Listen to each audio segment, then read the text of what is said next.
Okay, good morning, good morning, good morning, good morning, good morning, good morning, good morning, good morning sa ating pong mga listeners sa Luzon, Visayas at Mindanao.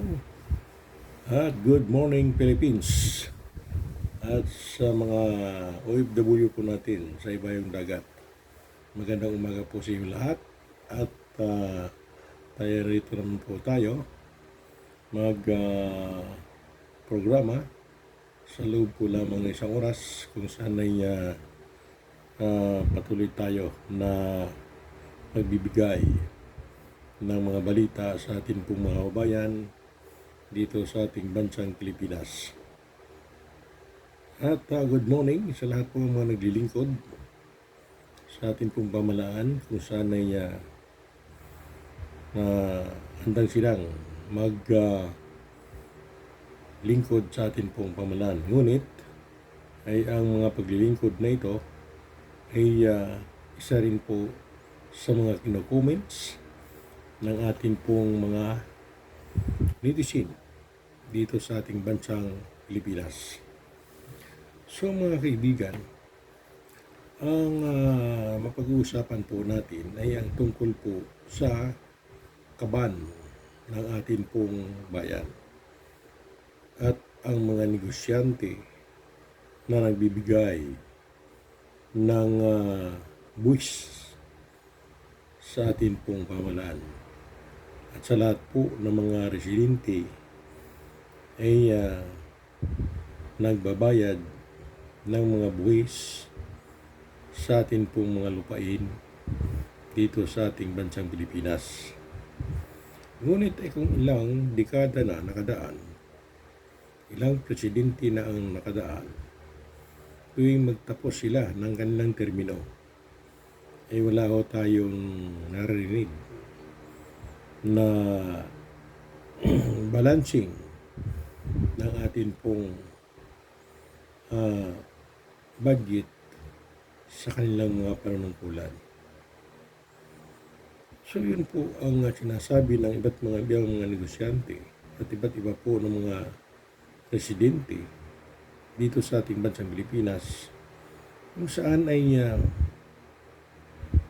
sobrang agabyado yung mga taong bayan, kung saan ay ang kaban ng ating pong bayan ay walang pagtatala, kung saan ay hindi natin malaman kung saan na napunta yung ating pong mga ibinabayad ng mga buwis at mga tax sa ating pong pamalaan. Ang saga ng akin pong mga kaibigan, ang sinasabi ng ating pong mga netizen ay kung ang mga negosyante at itong mga taxpayer ay usisa ng ating pong gobyerno, kung saan ay ang pagbabayad nito ay sagrado sa kanilang mga tanggapan, kung saan ay marami po na pumapasok na income sa ating pong pamalaan, kung saan ang ating mga lupain ay merong tinatawag natin na komersyal at meron po ng mga residential lot at meron po naman tayong mga agricultural lot, mga kaibigan. So sa iba't iba pa po yan sa mga improvement pa ng ating mga commercial lot sa ating bansang Pilipinas ay sinisigurado ng ating pong pamalaan na makabayad ng tax yung ating pong mga iba't ibang mga negosyante at iba't iba po natin ng mga owner lot. Ngunit ay sa haba na ng mga panahon ng mga nagdaan ng mga presidente sa ating bansang Pilipinas, ay wala ho dito na pagtatala na kung saan ay ang balancing ng ating kinikita sa taunan o sa kanyang termino ay wala ho silang ginagawa na pagtatali nito kung ito po ba may natira pa o mayroon pa pong mga dapat tanggapin yung mga bago naman na papasok sa atin pong pamamaraan. So, isa po yan sa mga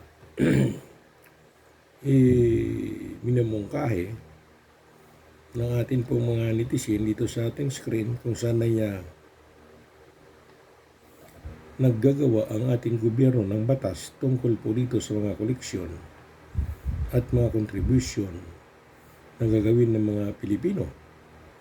At kung hindi ito makumplay sa kanilang kagustuhan, ay mayroon kang kalalagyan.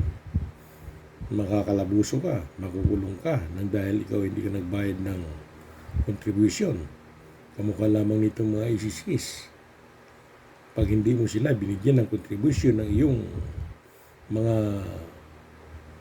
kasama sa trabaho, ay magkakaroon ka ng kaso. So, dito kami nagtataka kung saan ay ang pamahalaan po natin ay walang ginagawa ng mga pagtatali sa mga lumalabas at pumapasok na income sa ating pong pamahalaan. So, ang sinasabi dito ng ating pong mga netizen, masyado ng argabyado ang mga nagbabayad ng mga tax sa ating pong pamahalaan. So ito po yung mga parinig ni Brother Kibuloy na ang pag-uusisa ng ating pong kaban ng bayan ay hindi ho nabubuksan. Kaya po ay nagmula lang ang mga alitan sa mga ganong bagay na kung saan ay hindi na nalalaman ng taong bayan yung pag-sumiti ng koleksyon ng ating pong pamahalaan. So saan dito yung ating batas? Saan dito yung ating patas na paglilingkod? Yung dapat sa mga netizen at saka sa pamahalaan ay nagkakatugma po ng pag-usisa ng ating pong kawan ng bayan. So, yun po mga kaibigan ang pinagtatakahan ng ating pong mga netizen na kung saan ay ang gobyerno po natin gumagawa lang daw di mano ito ng batas na para pang gobyerno lamang. Kung saan pagka marami daw ang mga koleksyon ay naitatabi lamang po nila na wala hong paliwanag sa ating pong mamamayan. Kaya masyadong argabyado yung mga negosyante at saka itong mga taxpayer na kung saan ay napakarami na nilang ibinayad sa ating pong pamahalaan ay wala hong pagbabalance ng mga ibinabayad natin kung saan napunta yung mga ibang mga koleksyon at kung saan naman nila nilalagay ang mga budget na ito. So dapat po ito kahit yung bang total na lamang ng buong isang taon ilalagay mo sa payagan na ito yung koleksyon sa isang taon, ito yung ginastos sa isang taon. So, balance po dapat mga kaibigan. Ang nangyayari sa ating pong pamalaan ay wala ho binibigay na bracket, walang binibigay na balance sa ating pong mga taong bayan. So nasaan ngayon yung respeto ng taong bayan sa inyong mga paglilingkod kung saan ay parang nangyayari na pag nakaupo yung isang kandidato po natin ay magwalang kasing kibo na lamang pagka kumulikta ng buwis sa mga taong bayan.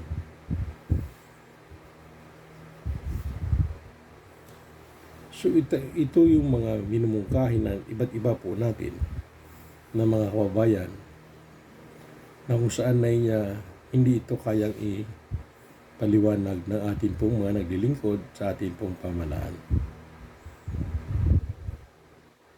Isa pa dito mga kaibigan ay ang mga ibinabayad ng ating pong mga taong bayan ay napakarami. Magmula po yan sa lupa, papunta doon sa mga gusali, papunta doon sa mga occupancy, kung meron kang commercial building, at ang masakit ay wala hong balance na narinig ang mga taong bayan.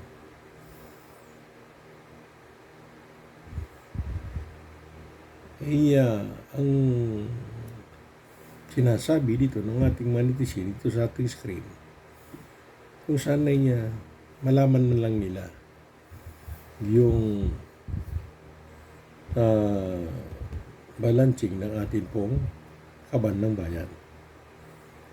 Isa pa rito mga kaibigan, yun ang isang hindi yun pinapaliwanag ng ating pong mga naglilingkod sa ating pong pamalaan, yung tungkol sa kaban ng bayan.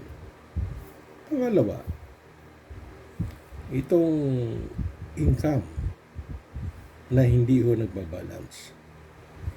Maliit yung atin pong sinasahod ng atin pong mga manggagawa. Pagkatapos po, mataas ang bilihin sa palengke. So ito po ang hindi nabibigyan ng pansin ng atin pong pamalaan.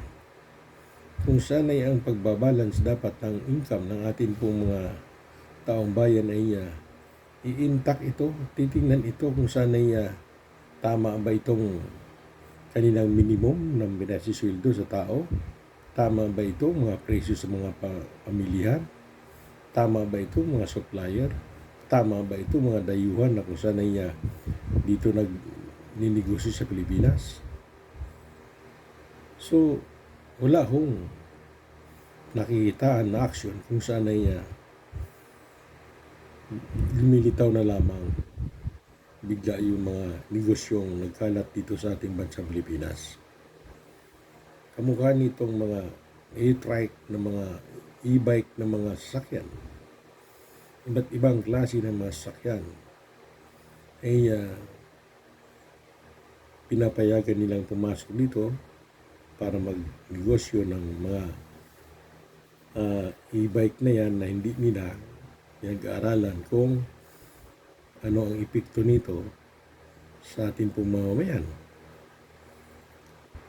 At lahat po ng mga supplier, lahat po ng mga manufacturer ay walang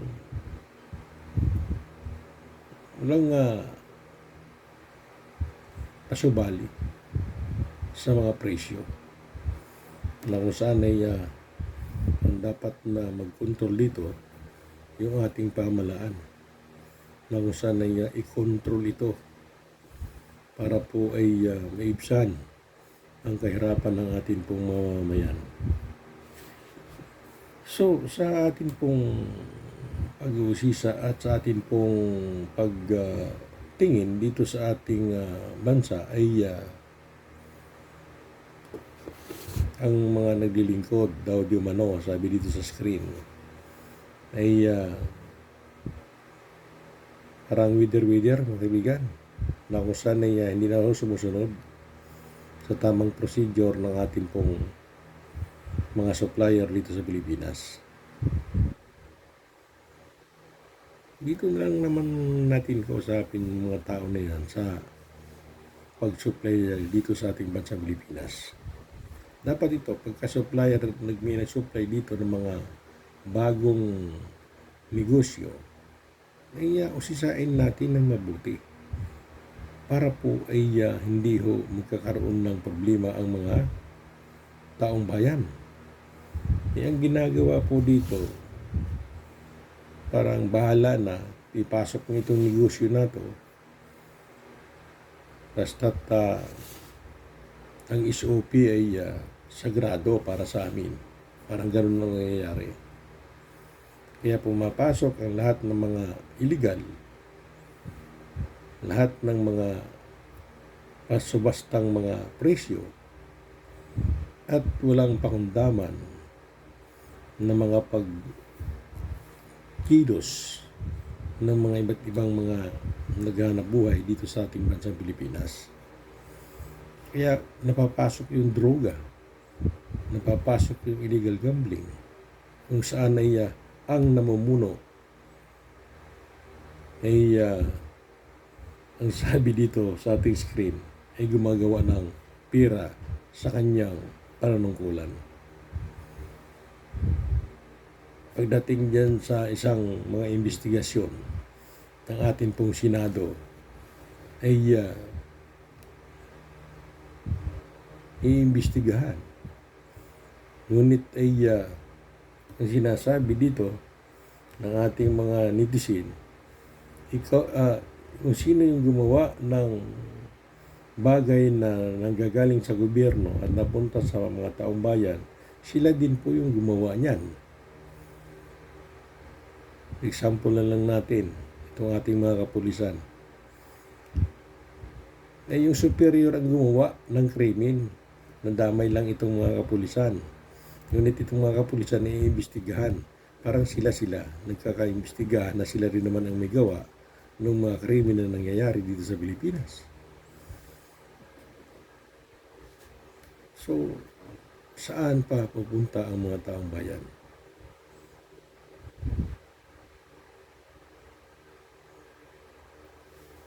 Hindi natin malaman kung paano nga po talaga ang dapat gawin ng isang bansa na kung saan ay ang mga gawain ay hindi humabuti para sa taong bayan.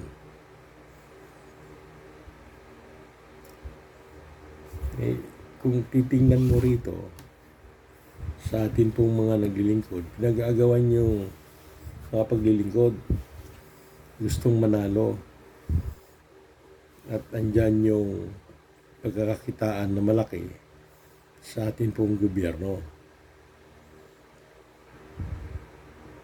So, sa dami na pong mga naglilingkod sa atin pong pamahalaan. Mag-umpisa tayo sa Iski. Tapos, meron tayong barangay captain. Meron tayong mayor. Meron tayong congressman. Meron pa tayong gobernador. Punong-puno ng paglilingkod ang ating bansang Pilipinas. Na kung bakit meron pa rin ng mga hindi ayos na mga pag-aaral, hindi ayos na pagpapalabas ng mga implementation sa atin pong lugar. Hindi pa rin nawawala yung mga pasaway sa atin pong lugar, kung saan ay ang mga naglilingkod ay hindi ho patas pagdating po sa kanilang mga panunungkulan. So, sa isang banda po mga kaibigan, ay magpapatayan na sa mga pagtakbo ng ating pong pamahalaan kung saan ay gustong manalo, kung saan ay proteksyon, hindi daw umano sa kanilang mga panunungkulan. So, ang dapat po mga kaibigan, ay walang pinaprotektahan, walang kinikilingan, kung saan ay ang batas ay dapat natin sundin. Hindi yung nababali yung ibang batas. Biro mo, mga kaibigan, nagkalat ng illegal gambling sa Pilipinas. Nagkalat ang mga droga sa Pilipinas. Nang dahil po yan sa mga naglilingkod. Nang dahil po yan sa ginagawa ng isang pinuno na kung saan ay ang ginagawa ay pagkakapirahan. Sigurado, sabi ng mga netizen, itong negosyong pinasok dito sa Pilipinas ay nagkaroon ito ng transaksyon sa ating pamahalaan para ilagay yung negosyo dito sa Pilipinas. Bakit ganyan?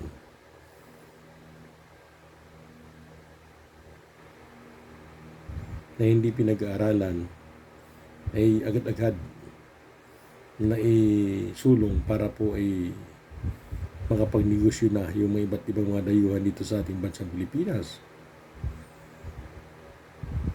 So, ang mangyayari niyan ay parang magulo na yung ating bansang Pilipinas nang dahil po yan sa mga naglilingkod sa ating pong pamahalaan. Wala namang kakayahan yung mga private people para po ay gumawa ng isang batas at makatulong sa ating pong mga taong bayan. Matagal na itong dinadaing ng ating pong mga taong bayan yung kahirapan kung saan ay hindi ho ito tinutuunan ng ating pong pamahalaan. So, ang suggestion ng mga ibang mga netizen ay bawasan ang mga naglilingkod sa ating pong pamahalaan at mabigyan ng disiplina yung mga iba't ibang mga naglilingkod na kung saan ay wala namang nagagawa ay nandyan pa rin sa gobyerno.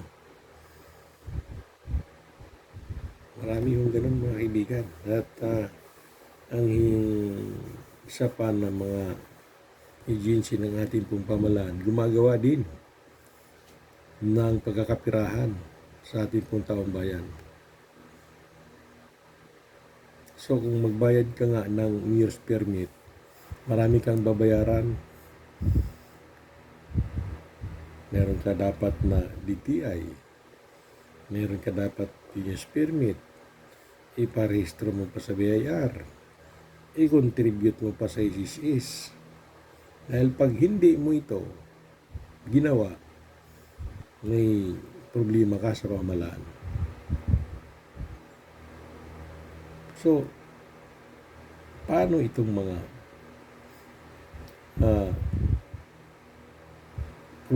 hindi na kamakayanan yung pagbayad ng tax sa ating pong pamahalaan? Hindi wala rin negosyo sa Pilipinas.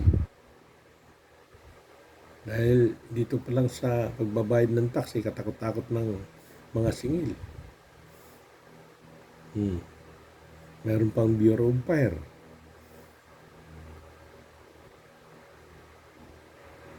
So, yung mga tax na yan, na ibinabayad ng mga taong bayan, ay asan ba?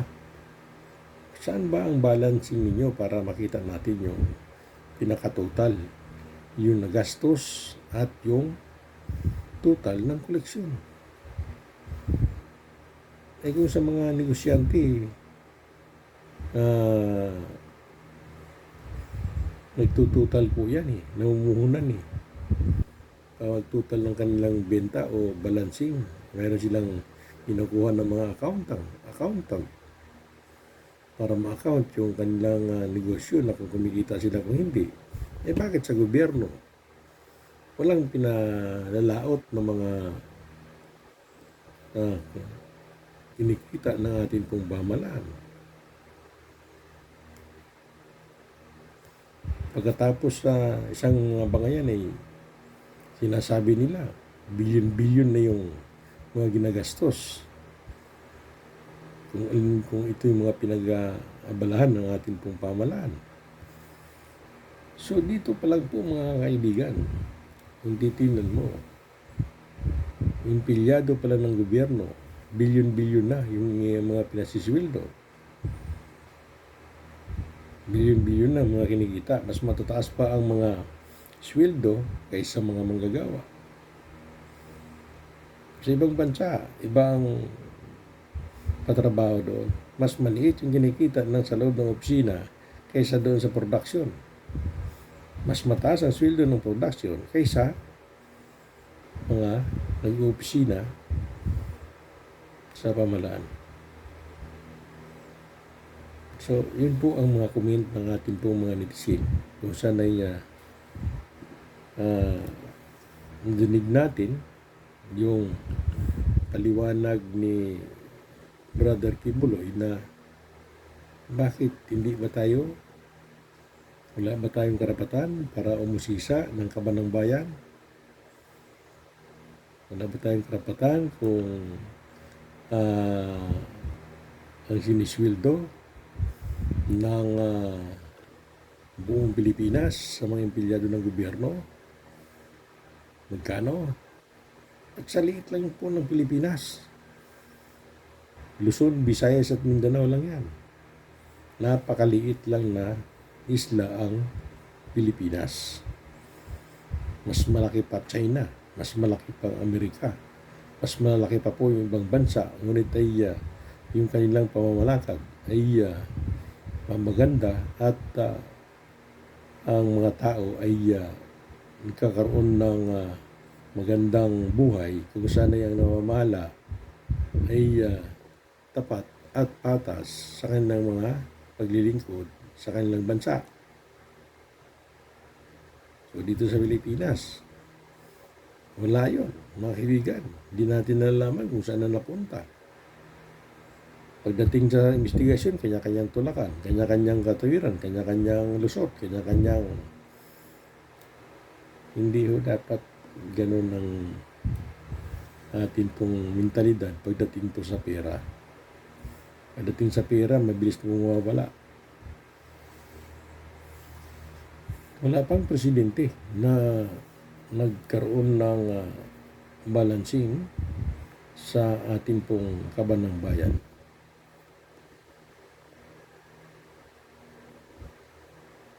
Sabi nga ni Mr. Duterte, ambot sa langaw kung sana na punta.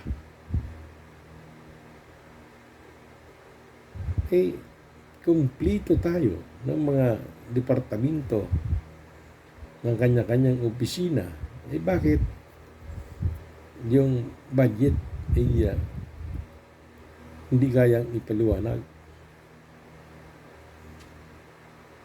Ito yung opisina ng ating pamahalaan na wala hong balancing pagdating po sa ginagastos at yung natira sa kanilang mga pundo sa pamahalaan. Wala tayong nalalaman na pundo. Wala naman tayong nalalaman na kung naubos na ba, ano ba ang pinagkakabalahan, ano ba ang pinagkakitaan, saan ba ginastos. So, yun po ang mga hinahanap ng atin pong mga netizen na kung saan ay may kaalaman din naman sa usisa ng atin pong kabanang bayan. Kung tayo sa loob ng tahanan natin na kikwinta natin yung ating mga budget, kung saan ito yung pagkagastusan natin buwan-buwan, ito yung mga kailangan babayaran, ito yung mga payment natin sa kuryente, tubig, at iba pa po na mga contribution. Bakit sa pamalaan? Naging leader sila, nagiging marahas sila sa mga taxpayer na kung saan hindi nila ibinabalance yung koleksyon nila sa taong bayan.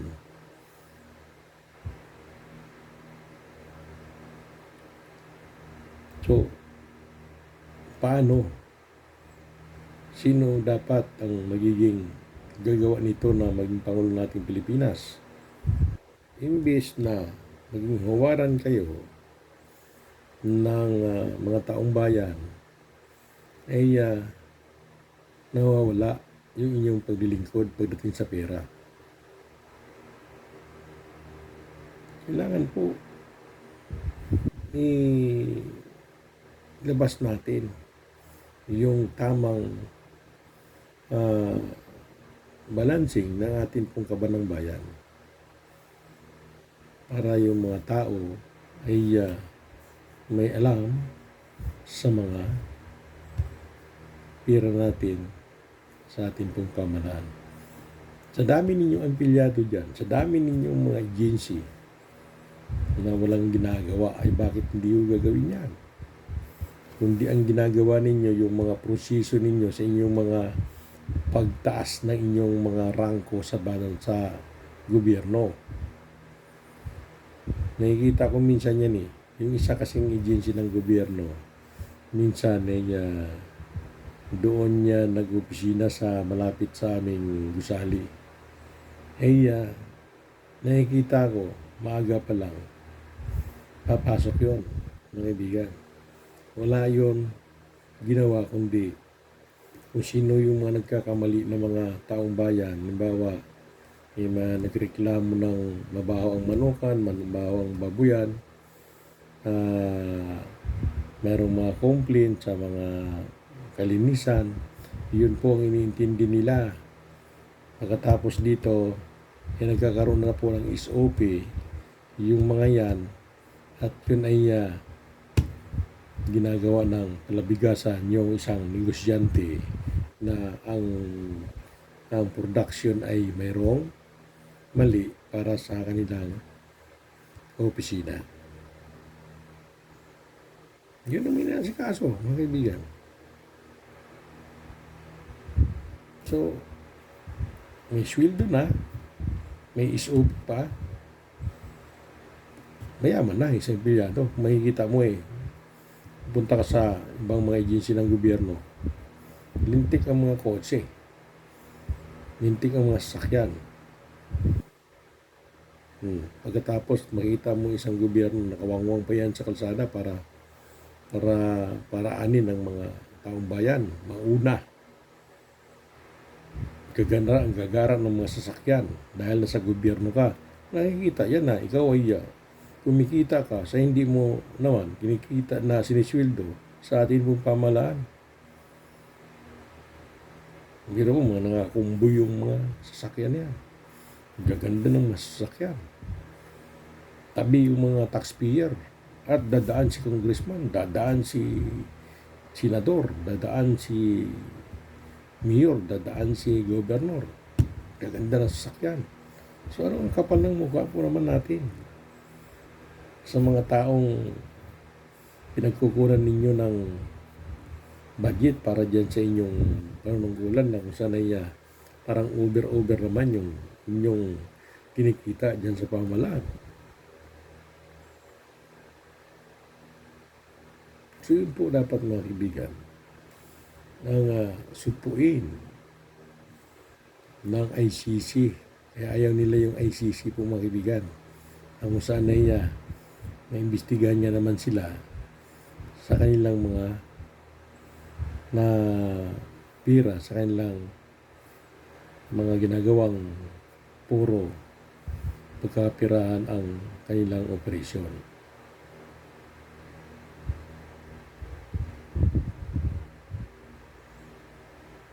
Makikita mo isang kandidato pag nanalong congressman, biglang nagkakaroon agad ng mga garang sasakyan.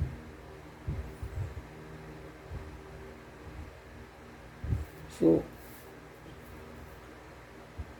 saan pupunta ang mga taong bayan nang dahil ay gumagawa kayo ng batas na para lang sa inyo yung mga batas na yan, na kung saan ay kaya nyo naman baliin yung mga batas na yan. Pagdating sa Senado, imbestigahan ninyo kuno, pero deep inside ay tauhan din naman ninyo yung niimbestigahan ninyo. Sino ang may pasimuno nito? So, alam po ng iba't ibang mga kabayan natin na mga nagtapos din naman sa mga matataas na paaralan, na kung saan ay ang naintindihan daw ng ating mga iba't ibang mga taga-gobyerno ay gumawa ng isang pagkakapirahan. Hindi yung gagawa sila ng tulong sa ating pong mamamayan. So yun po mga kaibigan, mga inaing ng ating pong manitisin dito sa ating programa Patas Balita, panig po lagi tayo sa katotohanan. So hanggang dito na lang po yung ating programa at maraming salamat sa inyong lahat. Sana kung mayroon man po nakikinig natin po mga naglilingkod ay ito po ay sinasabi ng ating pong mga netizen, at ito po ay ating pong pag-aaralan kung saan ay paano nga ba natin maayos yung ating mga paglilingkod sa ating pong bansang Pilipinas. Maraming